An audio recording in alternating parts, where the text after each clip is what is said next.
But first, and speaking of craziness, denial of reality, these so-called climate independents, especially this one, Monique Ryan, standing against Treasurer Josh Frydenberg in the wealthy electorate of Kooyong in Victoria.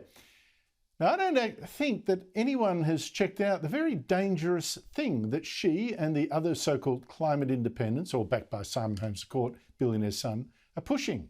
I'm amazed it hasn't come out. And this is important because the polls show that we're headed probably for a Labor government that relies on the so-called climate independents to form government.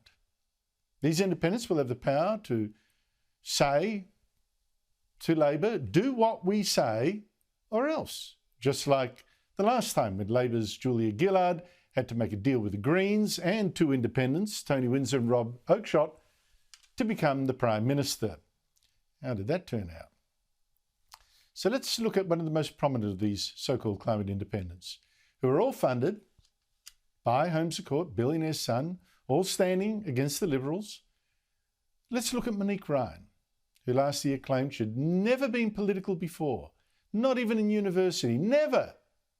She was a political clean skin, when in fact, as has now come out, she'd been a Labor Party member for years.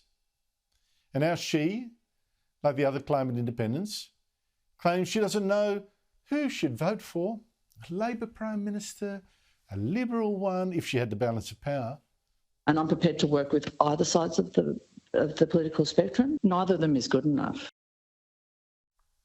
No, doesn't have an idea who she'd vote for. Even though she's campaigning against a Liberal, and even though she was a Labor member, and even though her policies are way to the left of even Labor. Total mystery.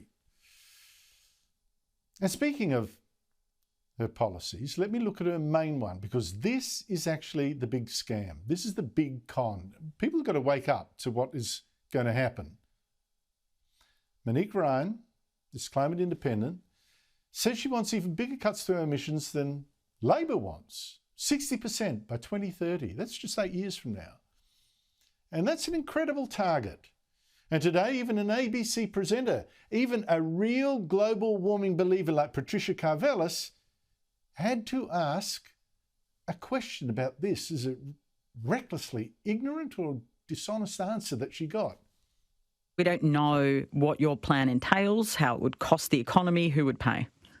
That's not at all true, actually, Patricia. So I'm supportive of Zali Steggall's Climate Change Action Bill, which is ready to go. We could have effective action on climate change in this country within the next 6 months if independents such as myself are able to have that bill brought to Parliament and passed after the next federal election.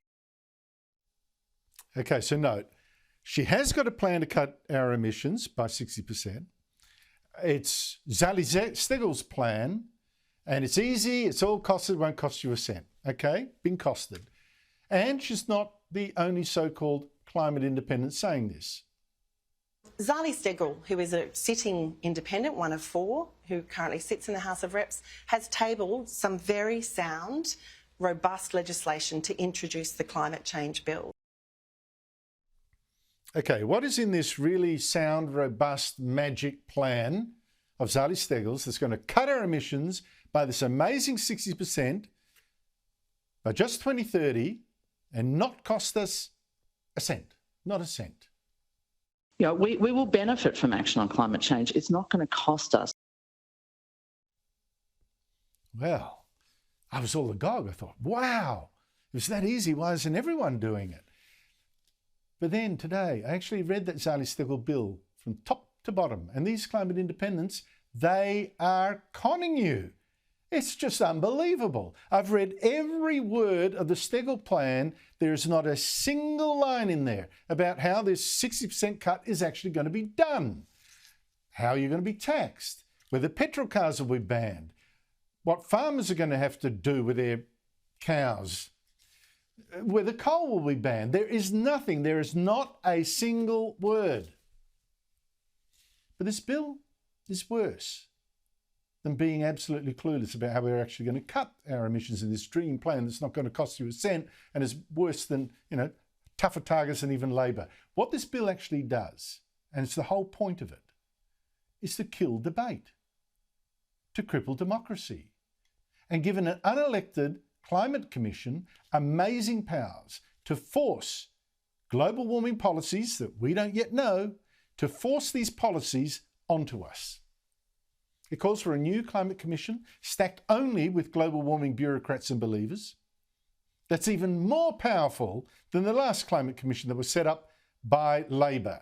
Remember that, with Tim Flannery as its boss? So you've got to imagine a new Climate Commission with someone like Flannery perhaps, but with more power. Even the rain that falls isn't actually going to fill our dams and our river system.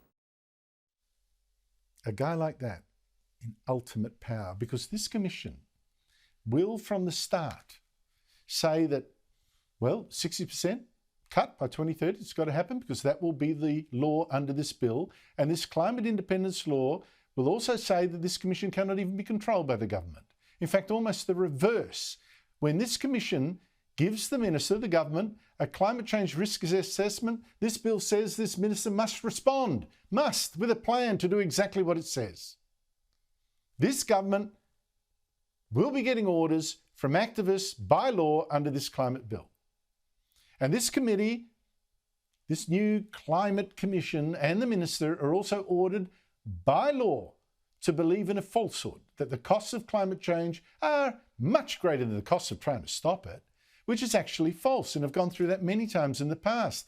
And it even says, look, if you've got any doubt about anything, you have to go by the precautionary principle, which means imagine the worst. Imagine the worst. This is a precautionary principle. Imagine the worst just in case and do something about that. What's more, this commission and the government are told to listen most of all, in fact, almost exclusively to warmists that the climate independents actually like. And it's even listed them in its legislation, like the commission itself, expert, the extremist intergovernment panel on climate change, Bureau of Meteorology that once warned we'd be a permanent drought, how wrong that was, and the CSIRO.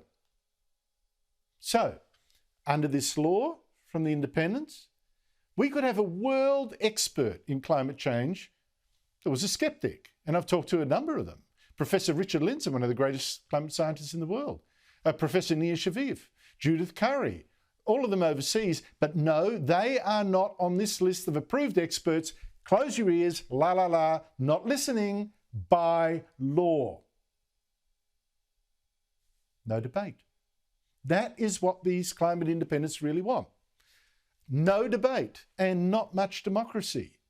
It's a law to let unelected climate extremists like Tim Flannery tell the government what to do. And what they would order our government to do, that you're only going to find out after the election, when it's just too late.